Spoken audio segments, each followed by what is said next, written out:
And today we focus on the aftermath or the pending early release of a well-known convicted rapist here in Israel that is triggering much discontent among the victims of his assaults. And we ask, doesn't it mean that we perhaps no longer believe in redemption? So let's take a closer look, and we pick up the debate right after.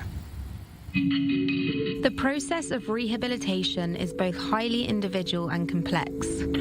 Tel Aviv nightclub owner Alon Kastiel, convicted of multiple sex offences, has been granted an early release from prison. The parole committee gave the convict the green light on Monday, with Kastiel serving almost 4 years of his original sentence of 4 years and 9 months. Kastiel was convicted of sex crimes against 4 women in 2018. The rape of 2 women, and several cases of attempted rape and other sexual offences. However, 2 months after, the prosecution at Tel Aviv District Court announced that one of the rape charges should be dropped as it was past the statute of limitations.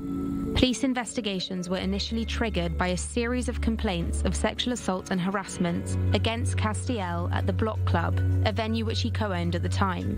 His final conviction was much less harsh due to a plea bargain which demoted the rape charge to attempted rape, meaning he was convicted against 4 women rather than 5. The closing indictment did not include all 14 complaints made against him.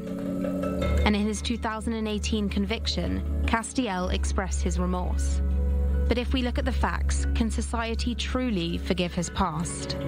Is the shortening of sentences based on good behaviour fully justified? Do higher statuses allow for priority and privilege to be granted to inmates? How should society respond to ex-criminals? So let's get to it. How should society respond to ex-criminals? Dear panelists, you know the rules. You each get 30 seconds to lay out your initial stance, and we pick up the debate right after. So Yuval, please take the lead. This is a very complicated situation because, first of all, in this specific case, the victims were not notified about Kastiel being released until they found about it in the news. According to Israeli law, and the same thing is in the United States, the victims are supposed to be notified in this case. So his already shortened sentence was shortened once again by these 9 months, significant 9 months. And it says a direct message to rapists out there and to their victims, showing how much the country and the system is actually taking care of the victims. Yeah, that's valid points. We will get to all of this in a second. Margot, the floor is yours, please. Thank you so much. I think it's an interesting question, and we really need to ask ourselves, what makes someone an ex-criminal? If this man has perpetually committed sexual crimes, including rape, against multiple women, how can we call him an ex-criminal? It's very clear that this person has a pattern and is a threat to society, and that the legal system has failed these women, making so many of us feel unsafe. Yes, and again, perhaps the spotlight here should be on the victims and not the offender. We will get to that in a second. Thank you, Margot. And please... I will say it again, last but definitely not least, take the floor. Thank you so much, and thank you for having me. We see the twin purpose of the criminal justice system here at play. There's a balance between punishment and deterrence on one hand and rehabilitation on the other. And perhaps we have not kept up to date on what our expectations are when someone is adjudicated guilty or pleads guilty and is punished in prison. It's too easy to say that someone has served their time and been rehabilitated, but when we have cases like this, where we have so many victims and so many unknowns about the behavior of the person who did this awful, awful acts, we need to have a closer look at how we let prisoners out of jail and how we balance these needs. Right. And speaking to that point exactly, Gerard and panelists from this point onward, please feel free to interact. I would like to add this into the equation. It's not as if an early release means party time, right? We're talking very strict conditions, night curfew, rehabilitation program. Real punishment is not just being behind bars, right? So the punishment does not end, it continues in a different capacity. Gerard? Real punishment is not just time behind bars, but let's not kid ourselves. Time behind bars is punishment. Being able to carry out a sentence of probation or parole in your own home, even with restrictions, is not punishment, it's comfort. So we have to see we figure into this. Yeah, I mean, Gerard, you make a good point. The punishment of being behind bars is something very different than being under house arrest or having a curfew, so he can go out and do what he wants to do during the day, but at night he has to be home at a certain time. One of the things that the state and that the judicial system should have shared is what are the ramifications of his crimes and what does he have to do now? So if he was rehabilitated, what does that mean? People need to know that. Victims need to know that. And the people who have not yet spoken up about their own victimhood, about being raped, who are afraid to talk about it, once again are pushed deeper into that deep, dark abyss or that closet, afraid to talk about it because now a rapist is out there. So what we need to know and what we need to talk about is what happens to him afterwards. What is the continued rehabilitation of a criminal who committed awful, awful crimes that have affected the lives of other people? And allow me to stay with the legal aspect of it for one more question, because what is the incentive of an inmate to maintain proper behavior? This glimmer of hope that his sentence would be reduced. So by saying that this is not acceptable, we're essentially nixing to an extent the basic notion of jail, no? You're making a good point. I mean, please, Gerard, continue.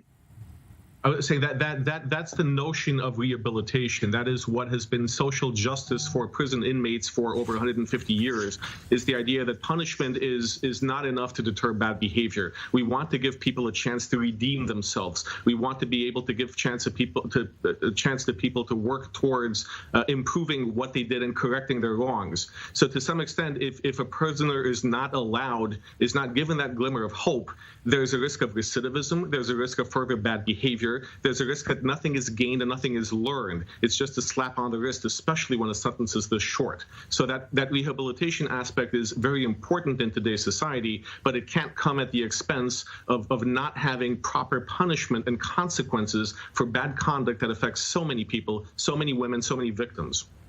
Yuval, you wanted to chime in. One of the things that people talk about is they compare one sentencing of a specific crime to a sentencing of a different crime. And this is what becomes very complicated within the judicial system. Because what happens within the court case, what the defense and the prosecution and their own battles in court are trying to fight for, plus the judge, the jury, all of this system makes this a very complicated topic. Because, for example, in a lot of the outrage that's happening currently in Israel, and the same outrage that happens when a rapist is released early or is given a shorter sentence, they say, well, what about a murderer? What about a thief? What about a drug dealer? And in this situation, we do have to follow the law. If we say this is their punishment and then they become released, well, like Gerard just said, it's all about the rehabilitation. People need to know what the rehabilitation is, and that all of a sudden life isn't just fine and dandy. You have to live with your crimes. You have to live with the fact knowing that you committed these horrible crimes.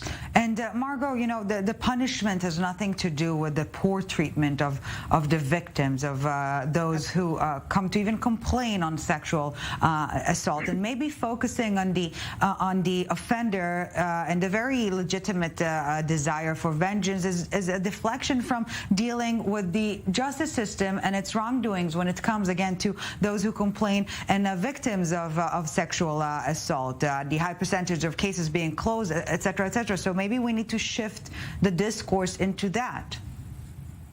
I completely agree with you. I think a lot of the focus of the conversation is on the perpetrator of these crimes. But my biggest concern is the rehabilitation of his victims. What is the state doing for victims of sexual assault and rape? What is their rehabilitation?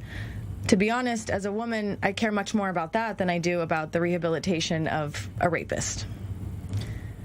Yeah, Margot, I completely agree. What was done for the victims in this case, in this specific case, Kastiel was ordered to compensate each of the women he was convicted of assaulting with sums ranging from 15,000 shekels to 50,000 shekels. Is that enough for a victim to say, okay, here's some cash, now good luck to you?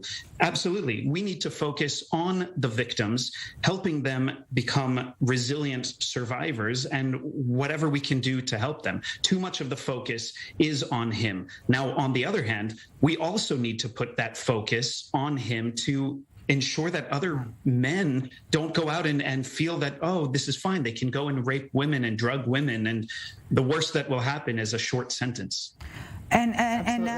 Yes, and before we end this part of the conversation, allow me to take a step back and look at the greater scheme of things and what it means for us as a society. Let's try to put the veil of ignorance on, as in not to talk about Kastiel himself, because again, no sympathy for him or for his horrific crimes, that's for sure. But aren't we giving up the notion of remorse, of redemption, if we stop to believe in the very basic notion that every single morning we all wake up, we can be better humans?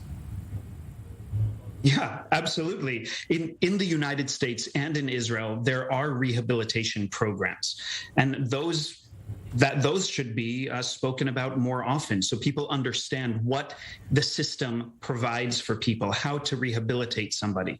There are criminals. There have always been criminals throughout human history and throughout human nature. What do we do to help them? So I think one of the things that should have also been released are the information that should have been released, rather, are mandatory therapy sessions, group sessions, the things that these criminals have to live with for the rest of their lives. We need to know more information about that. That's what I'm curious about, and ensuring that these people can't just walk away from that rehabilitation, because rehabilitation cannot happen in 4 years, especially with somebody like this who committed many crimes, and those are only the crimes that came to light.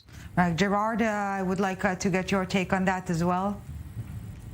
Redemption is earned. It's not something that's given by a parole board or a probation officer. Rehabilitation is a process. It's something that takes time and involvement.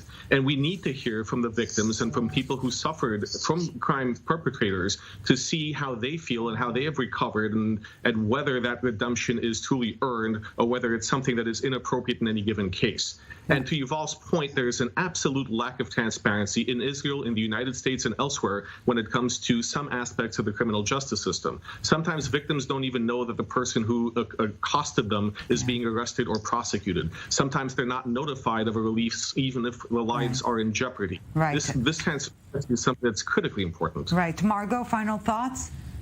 Yes, I would also like to say that as important as rehabilitation is, we inevitably have folks that are going to commit crimes, many of them deadly or heinous in nature. But what are we doing to prevent men like him from living in a society that promotes rape culture? Why don't we focus more on prevention in the first place, and we will have way less to focus on in terms of rehabilitating rapists like him?